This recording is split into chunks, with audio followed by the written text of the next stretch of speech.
Hello everyone. आज date है 3 मार्च 2023 और द हिंदू न्यूज एनालिसिस में आपका स्वागत है। इस वीडियो में हम द हिंदू की इंपोर्टेंट न्यूज को एग्जाम के पॉइंट ऑफ व्यू से डिस्कस करेंगे। नीचे डिस्क्रिप्शन बॉक्स में Telegram channel Volcano IAS academy का लिंक दिया हुआ है। आप Telegram channel Volcano IAS academy के साथ में जुड़ सकते हैं। वहां पर हर exam means UPSC, state PCS and other exams के पॉइंट ऑफ व्यू से काफी इंपोर्टेंट इन्फॉर्मेशन आप सभी के साथ में शेयर की जाती है। तो चलो स्टार्ट करते हैं। वीडियो को स्टार्ट करेंगे एक ज्योग्राफिकल मैप क्वेश्चन के साथ में। और आज आपका क्वेश्चन ये है कि अरीटापट्टी विलेज को आपको मैप में व्यू करना है। फिर इससे रिलेटेड हर इंपॉर्टेंट फैक्ट्स को एंड इंफॉर्मेशन को कमेंट बॉक्स में टाइप करना है। कल हमने आपसे क्वेश्चन पूछा था लेक ह्यूरोन को लेकर के। तो लेक ह्यूरोन जो है वो नॉर्थ अमेरिका कॉन्टिनेंट में यूएस और कनाडा का जो बॉर्डर एरिया है वहां पर लोकेटेड है। और लेक ह्यूरोन जो है वो ग्रेट लेक्स का पार्ट है। अब यहाँ पर आपको 5 लेक जो है वो शो हो रही होगी, जिसमें है lake superior, lake Michigan, lake Huron, lake eri, lake Ontario. इनको कलेक्टिवली जो है वो ग्रेट लेक्स के नाम से जाना जाता है। अब ये जो ग्रेट लेक्स है वो सेंट लॉरेंस रिवर के थ्रू जो है वो अटलांटिक ओशन से भी कनेक्टेड है। अब ये लेक ह्यूरोन जो है वो न्यूज़ में क्यों बना हुआ था, तो साइंटिस्ट जो है वो यहाँ पर लेक ह्यूरोन पर एक सेंसर नेटवर्क जो है वो डेवलप कर रहे हैं, ताकि यहाँ का जो वाटर है इसकी केमिस्ट्री को डिटेक्ट किया जा सके। अब क्या जरूरत पड़ गई केमिस्ट्री को डिटेक्ट करने की, वाटर की केमिस्ट्री को डिटेक्ट करने की? देखो, टाइम के साथ में जो भी वाटर बॉडीज हैं उनका एसिडिफिकेशन जो है वो बहुत ज़्यादा बढ़ता जा रहा है। अब ये एसिडिफिकेशन क्या होता है कि देखो, जैसे जैसे कोई भी जो एरिया है वहां पर CO2 का एमिशन जो है वो कितना हो रहा है, और वहां पर जो वाटर बॉडीज हैं फिर क्या करती हैं, उस CO2 को जो है वो एब्जॉर्ब करने लग जाती हैं। तो स्टार्टिंग में तो ये बहुत बेनिफिशियल लगा कि इससे एटमॉस्फेयर में जो CO2 है वो अवेलेबल नहीं रहेगी और जो वाटर बॉडीज हैं वो इनको एब्जॉर्ब करती रहेंगी। लेकिन जैसे जैसे CO2 का लेवल बढ़ता गया, इंडस्ट्रियल रिवोल्यूशन आया, इंडस्ट्री के से एमिशन जब ज़्यादा होने लगा और CO2 को जब ज़्यादा एब्जॉर्ब किया जाने लगा water bodies, ocean, fresh water bodies जो है इनके द्वारा, तो इसकी वजह से जो वाटर का जो केमिस्ट्री है वो चेंज होने लगा। वाटर का जो पीएच बैलेंस है वो गड़बड़ाने लगा और वाटर जो है वो मोर एसिडिक होने लगा। तो यहाँ पर भी इस तरीके के इश्यू देखने को मिल रहे हैं। तो इसी को डिटेक्ट करने के लिए सेंसर नेटवर्क जो है वो यहाँ पर डेवलप किया जा रहा है। अब एसिडिफिकेशन, वाटर का जब पीएच जो है बैलेंस गड़बड़ाएगा तो यहाँ पर जो भी बायोडाइवर्सिटी है, जो भी यहाँ पर स्पीसीज है, वो सब जो है इससे इफेक्ट होंगे। वाटर जो है उसकी क्वालिटी जो है वो भी डिग्रेड होगी और इसकी वजह से बहुत सारी प्रॉब्लम जो है वो इंक्रीज हो जाती है। ओके, तो ये एसिडिफिकेशन के बारे में हमने डिस्कस किया। लेक ह्यूरोन क्यों न्यूज में थी इसके बारे में हमने डिस्कस किया। तो इनकी जो लोकेशन है वो आपको पता होनी चाहिए। और आपका क्वेश्चन ये है, आप बता दोगे कि इन ग्रेट लेक्स में से कौन सी लेक जो है जो कंप्लीटली यूएस में एग्जिस्ट करती है। उस लेक का नेम जो है वो आप कमेंट बॉक्स में बता दोगे। देखो, आप डेली बेसिस पर आप वीडियो देखते हो, बहुत सारे क्वेश्चंस मैं आपसे पूछती हूँ, आप आंसर नहीं देते हो। एक एक्टिव जो व्यूअर है ना, उसका एक साइन होना चाहिए कि जो भी आपसे क्वेश्चन पूछा जाए, अगर आपको नहीं पता है तो आप उसको गूगल कीजिए, सर्च कीजिए, उसके बारे में समझिए और आंसर देने की कोशिश कीजिए। क्योंकि जब आप उसको राइट डाउन करते हो तो वो चीज़ें जो है वो आपको लॉन्ग टर्म तक जो है याद रहती है। सिर्फ आपने वीडियो को सुना और आपको लगता है कि हाँ आज का काम कंप्लीट हो गया। आप एक्टिवली पार्टिसिपेट करो। जो भी आपसे क्वेश्चन पूछे जाते हैं, जैसे बहुत सारे मैं हेडक्वार्टर्स को लेकर के क्वेश्चन पूछ लेती हूँ, बहुत सारे ऑर्गेनाइजेशन जो है उसमें इंडिया पार्ट है या नहीं है, इंडिया उसका मेंबर है या नहीं है, ये क्लेरिफिकेशन आपको होना चाहिए। क्योंकि एग्जाम में क्वेश्चन जो है वो इसी तरीके के तो पूछे जाते हैं ना। जो भी मैं आपको डेली बेसिस पर न्यूज़ बताती हूँ उसमें जो भी इंपॉर्टेंट पॉइंट है, जहां पर से भी क्वेश्चन बन सकता है, किन किन पॉइंट्स को लेकर के, वो सब आपके साथ में डिस्कस किया जाता है। बस आप एक्टिवली पार्टिसिपेट करो, उन क्वेश्चंस के जो है वो आंसर देने की आप कोशिश करो। ओके, तो द हिंदू को अगर हम डिस्कस करें तो फर्स्ट इंपॉर्टेंट न्यूज़ है द हिंदू के फ्रंट पेज पर। और यहाँ पर हम डिस्कस करेंगे कल जो है नॉर्थ ईस्ट में कुछ स्टेट में त्रिपुरा, नागालैंड और मेघालय में इलेक्शन हुए असेंबली के, तो उसके रिजल्ट आए हैं। तो यहाँ पर त्रिपुरा और नागालैंड में जो है बीजेपी और उनकी जो अलाइज पार्टी है उनको जो है मेजोरिटी मिली है, लेकिन मेघालय में जो है वो हंग वर्डिक्ट देखने को मिला है। हंग वर्डिक्ट मतलब किसी को भी यहाँ पर क्लैरिटी में जो है वो मेजोरिटी नहीं देखने को मिली है। तो अब इसकी वजह से यहाँ पर प्रॉब्लम जो है वो क्रिएट हो सकती है कि हंग गवर्नमेंट में क्या होता है, किसी को मेजोरिटी नहीं है तो गवर्नर जो है वो किस पार्टी को यहाँ पर बुलाए कि आप आकर के गवर्नमेंट जो है, आप आकर के यहाँ पर जो है गवर्नमेंट का फॉर्मेशन करो। तो देखो इसको लेकर के सरकारिया कमीशन आप सभी को पता है सेंटर स्टेट रिलेशन को लेकर के बना था। तो सेंटर स्टेट रिलेशन को लेकर के जो सरकारिया कमीशन बना, उन्होंने रिकमेंडेशन दी थी कि अगर इस तरीके का इशू देखने को मिले, मान लो इसमें क्या होता है, हंग गवर्नमेंट में क्या होता है कि किसी भी पार्टी को मेजोरिटी नहीं मिली तो हो सकता है कि कोएलिशन ना देखने को मिले कुछ पार्टीज के बीच में, मतलब पहले अलायंस नहीं है, बाद में वो पार्टी आपस में जुड़े ना जुड़े। तो अगर मेजोरिटी नहीं है किसी के पास में भी क्लियर, तो गवर्नमेंट जो गवर्नर जो है स्टेट में और सेंटर में जो है प्रेसिडेंट, वो किसी को भी क्लियरली ऐसे बोला ही नहीं जा सकता कि आप आकर के गवर्नमेंट बना लो। और इसकी वजह से क्या होता है कि बहुत बार जो है वो दोबारा से इलेक्शन देखने को मिलते हैं ताकि किसी को मेजोरिटी में सीट जो है किसी पार्टी को मिल सके और वो गवर्नमेंट बना सके। तो इसकी वजह से काफी एक्स्ट्रा बर्डन जो है वो क्रिएट हो जाता है। तो सरकारिया कमीशन ने इस तरीके के इशू कि दोबारा से इलेक्शन ना करवाना पड़े, इसको लेकर के कुछ रिकमेंडेशन दी कि हम क्या कर सकते हैं। अगर हंग गवर्नमेंट है, किसी भी पार्टी को मेजोरिटी नहीं है, तो हम क्या कर सकते हैं। 4 ऑप्शन उन्होंने दिए। तो उन्होंने बोला कि इलेक्शन से पहले मान लो किसी पार्टी में अलायंस है, ओके, कोई 2 पार्टी जो है उनमें अलायंस देखने को मिलता है, तो इसमें क्या कर सकते हैं, स्टेट में गवर्नर और सेंटर में प्रेसिडेंट जो है वो उन पार्टी को बुला सकते हैं कि आप आकर के गवर्नमेंट बुला लो। ये तो हो गया फर्स्ट पॉइंट। दूसरा पॉइंट ये है कि हम यहां समझ लेते हैं। फर्स्ट तो क्या रखा कि प्री इलेक्टोरल अलायंस जो है, प्री इलेक्टोरल जो अलायंस है उसको जो है वो यहाँ पर बुला लिया कि आप पार्टी आओ और आप आकर के यहाँ पर गवर्नमेंट बना लो। दूसरा यहाँ पर क्या पॉइंट रखा गया है सरकारिया कमीशन के द्वारा कि जो भी सिंगल लार्जेस्ट पार्टी, जैसे कि मेघालय में जो है अगर हम डिस्कस करें तो यहाँ पर सबसे ज्यादा सीट जो है वो किसके पास आई है, मेघालय में एनपीपी के पास में। तो एनपीपी को यहाँ पर बोले कि आप आओ, सिंगल लार्जेस्ट पार्टी हो, आपके पास मेजोरिटी नहीं है लेकिन आपको प्रेफरेंस दी जाती है, अब आप अपने लेवल पर जो है वो कोएलिशन बना लो। थर्ड जो है वो यहाँ पर ऑप्शन रखा गया कि पोस्ट इलेक्टोरल, मतलब इलेक्शन के बाद में अगर कोई पार्टी जो है वो अलायंस बना करके आती है तो उनको यहाँ पर प्रेफरेंस दी जानी चाहिए। और फोर्थ ऑप्शन ये रखा, मतलब इसमें से किसी ऑप्शन के थ्रू भी आप गवर्नमेंट बना सकते हो।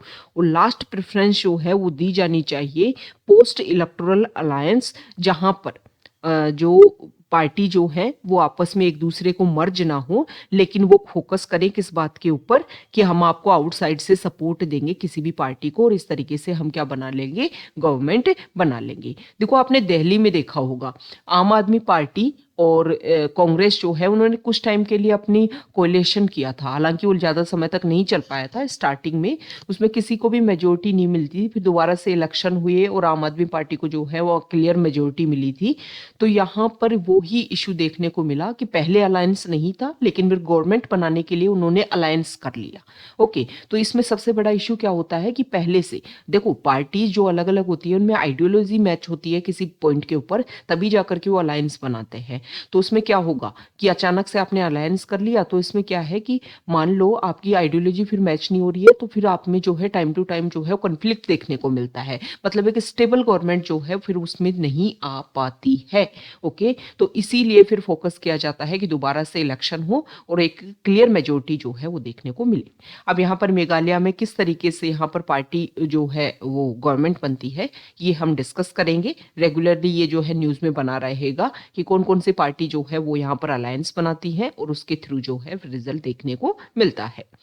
नेक्स्ट यहाँ पर जो आर्टिकल है देखो सुप्रीम कोर्ट में जो है डिस्कशन चल रहा है।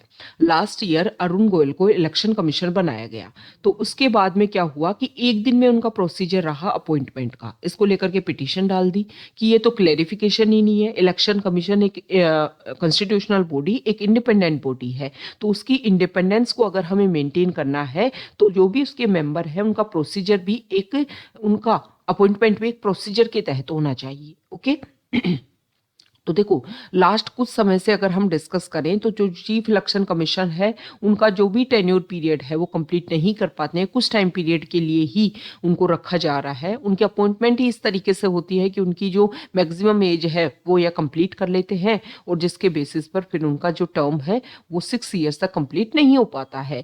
तो यहाँ पर देखो सुप्रीम कोर्ट ने ये भी बात बोली है कि अगर 6 साल से पहले जो है अगर इनको हटाया जाता है या फिर जो उनको रिमूव कर दिया जाता है क्योंकि वो मैक्सिमम एज अपनी कंप्लीट कर लेते हैं, तो इसकी वजह से जो एक इंडिपेंडेंस है वो मेंटेन नहीं हो पाता। कुछ टाइम के लिए कोई पर्सन आ रहा है तो किस तरीके से वो अपनी एक्टिविटीज, अपने जो भी इंपॉर्टेंट रूल्स एंड रेगुलेशन जो है इलेक्शन कमीशन के, उनको कैसे इंप्लीमेंट कर पाएगा।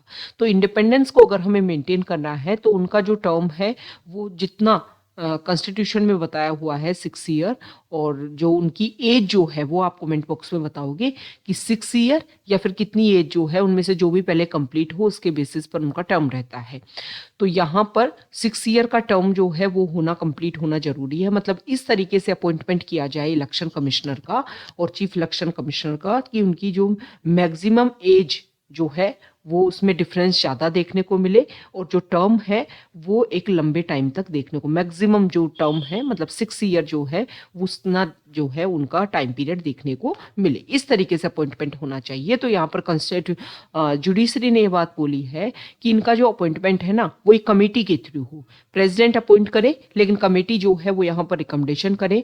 कमेटी में जो है प्राइम मिनिस्टर हो, CGI हो, लीडर ऑफ अपोजिशन हो। अगर लीडर ऑफ अपोजिशन नहीं है तो जो भी सिंगल लार्जेस्ट पार्टी है उसके जो भी यहाँ पर चीफ जो रहते हैं, उनके जो रिप्रेजेंटेटिव, उनके जो लीडर है, उनको यहाँ पर शामिल किया जाना चाहिए और उसके थ्रू जो है चीफ इलेक्शन कमीशन का अपॉइंटमेंट देखने को मिले और फिर प्रेसिडेंट जो है उनको अपॉइंट करे। मतलब ये रिकमेंडेशन दे और फिर प्रेसिडेंट उसके अकॉर्डिंग काम करे। तो इस तरीके का प्रोसीजर होना चाहिए, तभी जाकर के हम इंडिपेंडेंस जो है इलेक्शन कमीशन की उसको मेंटेन कर पाएंगे। नेक्स्ट इंपोर्टेंट आर्टिकल है एडिटोरियल पेज पर, और यहाँ पर जो आर्टिकल है इंडिया का स्टैंड रशिया यूक्रेन वॉर को लेकर के। अभी क्या हुआ 23 फेब 2023 को यूनाइटेड नेशन जनरल असेंबली जो है उन्होंने एक यूनाइटेड नेशन जनरल असेंबली में एक रेजोल्यूशन जो है वो अडॉप्ट करने की कोशिश की जा रही थी, ताकि उसमें फोकस किया जा रहा था कि देखो ये जो वॉर है इसको खत्म किया जाना चाहिए इसके अकॉर्डिंग में। तो 141 मेंबर्स जो है उन्होंने फेवर में वोट किया, 7 ने अपोजिशन में वोट किया, मतलब अपोज किया इस रेजोल्यूशन को, और 32 स्टेट जो है उन्होंने एब्सटेन किया। इन 32 में इंडिया भी शामिल है। अब ये पहला रेजोल्यूशन नहीं है रशिया यूक्रेन वॉर को लेकर के। टाइम टू टाइम जो है United nation general assembly, United nation जो है उसमें अदर कंट्रीज ने यहाँ पर इस तरीके के रेजोल्यूशन को इनिशिएट किया है। इंडिया ने हमेशा इसमें एब्सटेन पॉलिसी को फॉलो किया है। तो यहाँ पर जो राइटर है उन्होंने फोकस किया है कि इंडिया जो है इस तरीके की स्ट्रेटजी को क्यों फोकस कर रहा है। ओके तो यहाँ पर देखो कुछ अलग अलग पॉइंट रखे हैं। पहला तो रखा है कि क्या ये जो प्रोसीजर है ये डेमोक्रेसी वर्सेज ऑटोक्रेसी है। तो देखो इसमें ये बोला गया है कि इंडिया जो है वो लार्जेस्ट डेमोक्रेसी है और इंडिया को जो है वो यहाँ पर सपोर्ट किया जाना चाहिए। लेकिन अगर हम डिस्कस करें तो अफ्रीका कॉन्टिनेंट में साउथ अफ्रीका और साउथ अमेरिका कॉन्टिनेंट में ब्राज़ील जो है वो भी यहाँ पर सपोर्ट नहीं कर रहे हैं। हमेशा से जो है वो एब्सटेन पॉलिसी को ही फॉलो कर रहे हैं यहाँ पर रशिया यूक्रेन वॉर को लेकर के, क्योंकि यहाँ पर इंडिया का ये मानना है कि देखो ये जो इशू है ना रशिया यूक्रेन वॉर, ये उनका पर्सनल दो कंट्री जैसे इंडिया और चाइना के बीच में कोई प्रॉब्लम क्रिएट हो तो इसको लेकर के ये इंडिया और चाइना का बॉर्डर इशू है। सेम इसी तरीके से रशिया और यूक्रेन का वॉर है और जो यूएसएसआर पोस्ट यूएसएसआर का जो डिसइंटीग्रेशन देखने को मिला उसकी वजह से जो प्रॉब्लम है वो उसका क्रिएशन है। तो इसका बेसिस ये है कि रशिया और यूक्रेन जो है वो ही इसको सॉल्व करें। अदर कंट्री जैसे कि हम डिस्कस कर रहे हैं कि वेस्ट कंट्री जो है वो काफ़ी ज़्यादा सपोर्ट कर रही हैं यूक्रेन को, और यूक्रेन को बहुत सारे मिलिट्री वेपन जो हैं वो प्रोवाइड करवाए जा रहे हैं। तो इससे जो है वो वॉर कभी कम नहीं होगा, इंक्रीज ही होगा। ओके, तो वॉर को अगर हमें खत्म करना है तो दोनों कंट्रीज को उनके लेवल पर इसका सॉल्यूशन जो है वो ढूंढना चाहिए। इसके बेसिस पर जो है वो जो वॉर जैसे सिचुएशन अदर कंट्रीज का एक तरीके से आप ये अगर हम डिस्कस करें तो जैसे कि यूएसए जो है वो रशिया को टाइम टू टाइम यूक्रेन को टाइम टू टाइम जो है अलग अलग डिफेंस वेपन प्रोवाइड कर रहा है, western countries European countries provide कर रही हैं, तो इसकी वजह से प्रॉब्लम जो है वो सॉल्यूशन नहीं देखने को मिलेगा। तो यहाँ पर इंडिया का स्टैंड ये है कि देखो उन दोनों का पर्सनल इशू है और उनका जो वॉर है, हालांकि इंडिया चाहता है कि वॉर ना हो। ओके, और इस चीज को फोकस करते हुए ही G20 ग्रुप की बहुत सारी मीटिंग में हम इस बात के ऊपर फोकस कर रहे हैं कि रशिया और साथ ही साथ में जो वेस्टर्न कंट्रीज हैं वो एक स्टैंड पर आए और मिलकर के डिस्कस करें और रशिया यूक्रेन वॉर जो है उसके ऊपर भी एग्री हों, ताकि ये जो प्रॉब्लम है वो ना देखने को मिले। और रशिया यूक्रेन वॉर का एक बेसिक रीजन ये है कि यूएसए जो है वो अपना नाटो ऑर्गेनाइजेशन का इंक्रीज कर रहा है और यूरोपियन कंट्रीज को भी अपने अंडर करने की कोशिश कर रहा है। रशिया को लगता है कि इस ऑर्गेनाइजेशन का बहाना बना करके यूएसए जो है वो उसके बॉर्डर एरियाज तक अपनी रीच कर रहा है और इसकी वजह से फिर आने वाले टाइम में प्रॉब्लम्स क्रिएट होंगी। तो इसी को टारगेट करते हुए रशिया जो है उन्होंने यूक्रेन के ऊपर अटैक किया, क्योंकि यूक्रेन भी इस चीज को लेकर के फोकस कर रहा था कि वो नाटो ऑर्गेनाइजेशन का मेंबर बने। ओके, तो इंडिया का स्टैंड क्या है कि उन दोनों का जो भी इशू है उसको उनके लेवल पर सॉल्व किया जाना चाहिए। दूसरा यहाँ पर पॉइंट रखा गया है कि मोरालिटी वर्सेज नेशनल इंटरेस्ट, कि क्या आप देखो रशिया यूक्रेन वॉर हो रहा है, ना सिर्फ वो दोनों कंट्री इफेक्ट हो रहे हैं, पूरे वर्ल्ड लेवल पर भी इसके क्राइसिस इसकी वजह से देखने को मिल रहे हैं। ऑयल प्राइसेस हाइक हो रहे हैं और साथ ही साथ में अगर हम डिस्कस करें तो फूड सिक्योरिटी इशू क्रिएट हो रहे हैं और भी अदर प्रॉब्लम्स जो है वो बढ़ती जा रही हैं। तो क्या इंडिया जो है, क्या इंडिया की मोरालिटी नहीं है कि वो इस तरीके की जो प्रॉब्लम है उसमें पार्टिसिपेट करे, उसके सॉल्यूशन को जो है इम्प्लीमेंट करवाने की कोशिश करे, या फिर इंडिया जो है वो नेशनल इंटरेस्ट के ऊपर फोकस कर रहा है? नेशनल इंटरेस्ट का पॉइंट यहाँ पर क्यों रखा गया? क्योंकि देखो रशिया यूक्रेन वॉर स्टार्ट हुआ और जब अदर कंट्रीज ने रशिया के ऊपर रिस्ट्रिक्शंस लगाए तो इंडिया ने जो है वहां पर जो ऑयल प्रोडक्ट है और जो भी अदर प्रोडक्ट है उनको डील करने में जो है इंडिया आगे रहा। तो यहाँ पर फोकस किया जा रहा है कि देखो इंडिया जो है वो अपने नेशनल इंटरेस्ट को यहाँ पर प्रायोरिटी दे रहा है। तो यहाँ पर एग्जाम्पल के थ्रू बताया गया है कि नेशनल इंटरेस्ट की तो आप बात ही मत करो, यहाँ पर रशिया यूक्रेन हो रहा है और इंडिया के ऊपर एलिगेशन लगाए जा रहे हैं। यूएसए की अगर हम बात करें ना तो उन्होंने तो नेशनल इंटरेस्ट के नाम पर जो है बहुत सारे कंट्रीज पर टाइम टू टाइम इन्वेजन कर रखा है। जैसे कि अगर हम बात करें तो यहाँ पर देखो कुछ कंट्रीज के एग्जाम्पल दे रखे हैं, जैसे कि यूएसए जो है उन्होंने सीरिया में अपने ट्रूप्स भेजे। इजराइल जो है इजराइल जो बात करता है कि रशिया यूक्रेन वॉर खत्म हो, तो इजराइल जो है उन्होंने तो खुद ने जो है वो ईस्ट जेरूसलम और सीरिया का जो गोलन हाइट्स है उसको अपने अंडर कर रखा है और जूस सेटलमेंट जो है वो वहाँ पर वेस्ट बैंक में वो एस्टेब्लिश कर रहे हैं। और यूएसए जो है वो रिकॉग्निशन भी दे रहा है, इजराइल का जो एनेक्सेशन है उसको उन्होंने रिकॉग्निशन भी दे रखा है। 2003 में यूएसए जो है उन्होंने इराक में इलीगल इन्वेजन किया था कि नहीं किया था, और कंट्री की जो सॉवरेनिटी है उसको वायलेट किया था। 2011 में नॉर्थ अटलांटिक ट्रीटी ऑर्गेनाइजेशन जो है turned a United Nation Security Council resolution to establish a no fly zone in Libya into a full scale invasion. Okay, तो इस तरीके से आप देखो कि यूएसए जो है वो टाइम टू टाइम अलग अलग कंट्रीज की जो इंटीग्रिटी है उसको नुकसान पहुंचा चुका है। तो वो मोरालिटी की तो यहाँ पर बिल्कुल बात ना करे, जब जब उनको नेशनल इंटरेस्ट के अकॉर्डिंग उनको लगा कि यहाँ पर इन्वेजन करना है तो उन्होंने किया है। ओके, तो ये रशिया यूक्रेन जो वॉर है इसको अलग तरीके से रिप्रेजेंट करने की जरूरत नहीं है। ओके, और देखो इंडिया जो है वो रशिया यूक्रेन वॉर के टाइम में भी रशिया के साथ में अपने रिलेशन मेंटेन कर रहा है। इसके बेसिक रीजन है, रशिया जो है वो इंडिया का हमेशा से सपोर्टर रहा है। हमारे जब भी प्रॉब्लम्स वाले टाइम आया रशिया ने हमेशा इंडिया को सपोर्ट किया है। और प्रेजेंट टाइम में अगर हम देखें तो हमें जो है वो काफ़ी कम प्राइस पे जो है वहाँ से क्रूड ऑयल मिल रहा है। अगर इंडिया वहाँ से एलिमिनेट करता है और अदर कंट्रीज पे जाता है तो काफ़ी हाई प्राइजेस पे हमें जो क्रूड ऑयल मिलेगा। और इंडिया अपने कंजप्शन का 80% जो है क्रूड ऑयल एक्सपोर्ट जो इम्पोर्ट करता है। ओके, तो इंडिया को तो यहाँ पर बेनिफिट देख रहा है। दूसरा क्या है कि डिफेंस वेपन का बहुत बड़ा सप्लायर है रशिया रशिया जो है इंडिया के लिए 46% जो भी हमारी डिफेंस नीड है उसके 46% जो है वो हमें रशिया से मिलती हैं। और तीसरा पॉइंट ये है कि चाइना के साथ जो बॉर्डर इशू है, प्रेजेंट टाइम में रशिया और चाइना के रिलेशन बेहतरीन देखने को मिल रहे हैं, तो उन बॉर्डर इश्यूज को सोल्व करवाने में भी रशिया जो है वो हमारी हेल्प कर सकता है, चाइना को काउंटर करने में रशिया हमारी हेल्प कर सकता है।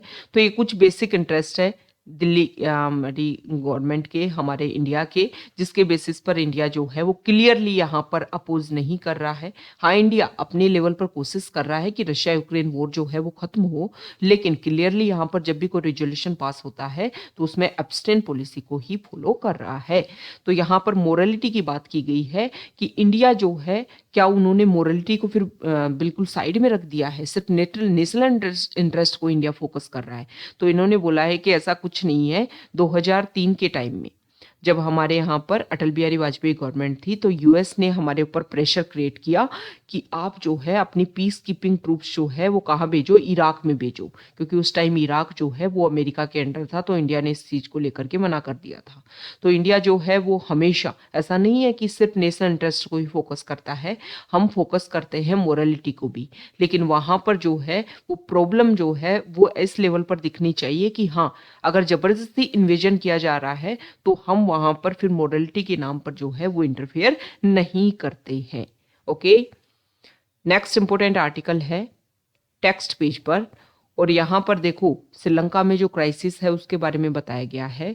तो यहाँ पर बोला गया है कि लास्ट कुछ टाइम से श्रीलंका फोकस कर रहा है आईएमएफ, इंटरनेशनल मॉनेटरी फंड जो है उसके ऊपर फोकस कर रहा है। वहाँ की जो पॉपुलेशन, उनको लग रहा है कि आईएमएफ से पैसे आएंगे और उनकी प्रॉब्लम सॉल्व हो जाएगी। लेकिन यहाँ पर बताया गया है कि करप्शन जो है वो श्रीलंका में काफ़ी ज़्यादा देखने को मिल रहा है। साथ ही साथ में वहाँ पर कुछ ऐसी पॉलिसीज हैं जो अनसस्टेनेबल है, मतलब लोगों के एक तरीके से वेलफेयर के लिए बहुत सारी ऐसी स्कीम है जिसमें बहुत सारा पैसा खर्च होता है। तो श्रीलंका को इनके ऊपर फोकस करना चाहिए और जो करप्शन है उसको टैकल करना चाहिए, इस तरीके की स्कीम जो है उनको क्लोज करना चाहिए।